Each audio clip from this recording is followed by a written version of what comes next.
గోరంత గొడవ జరిగితే కొండంత కోపమా నన్ను అందరాని చంద్రుడైనా మా ఇంట్లో బంధువల్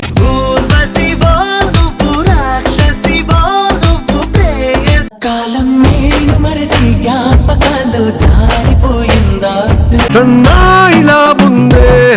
అమ్మాయిలందరినీ ఉడికి ముంచే వరదలా కాల్చే ప్రమిదలా చంపావే మరదలా పగలేదో రాత్రేదో తెలిసి తెలియక నేను